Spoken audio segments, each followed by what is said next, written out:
Գևորգյան հոգևոր ճեմարանի հանդիսությունների դահլիճում կայացավ Մայրաթորի կրթական հաստատությունների, Գևորգյան ճեմարանի եւ Վազգենյան հոգևոր դպրանոցի տարեվերջյան ամփոփիչ մանկավարժական ժողովը, որը նախագահեց ամենայն հայոց կաթողիկոսը։ Ունենք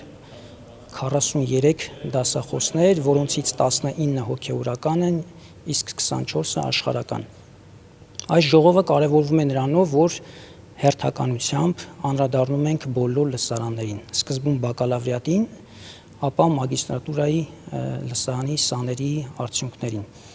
Լսարան առ լսարան քննարկելով շարժվում ենք առաջ եւ լսում ենք մեր դասախոսների թե հոգևորական, թե աշխարհական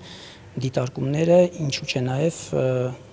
առաջարկները, որպեսզի դրանք բոլորը հաշվի առնելով հաջորդ ուսումնական տարին ավելի արդյունավետ կազմակերպենք կրթական գործընթացը։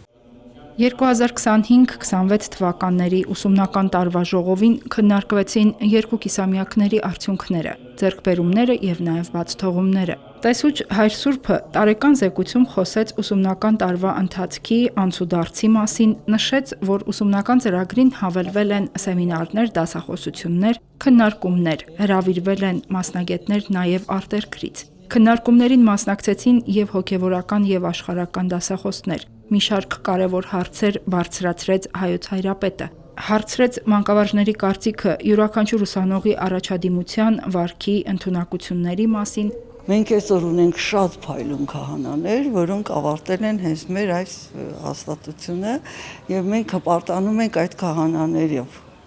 Ոչ միայն քահանաներով, այլև վարդապետներով, դրանք ամբողջը մեր համակարգի արդյունք են եւ համատեղ աշխատանքի եւ այս ամբողջի ղեկավարությունը պետք է ասել, որ դրված է մեր վեհապարի վրա։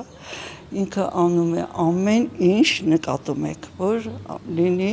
այնպիսի հարուստ ծերունդ, որ կարողանա դիմակայել եւ այսօր կանգնել իր ժողովրդի կողքին, խոսել նրա անունից, շատ կարևոր բան է։ Ես որպես լեզվի մասնագետ միայն պատասխանատու չեմ լեզվի համար։ Մարդկային որակների համար պետք է նաև պատասխանատու լինել, որովհետև եթե մարդը իսկապես ունի բարձր արժեքներ, նա ուրեմն սիրում է եւ իր լեզուն է սիրում, եւ իր հայրենիքն է սիրում,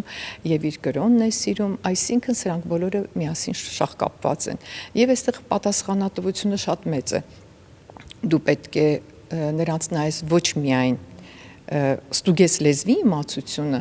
այլ նաեւ այնպես անես, որ իրենք դառնան բարձր արժեքներով մարդ։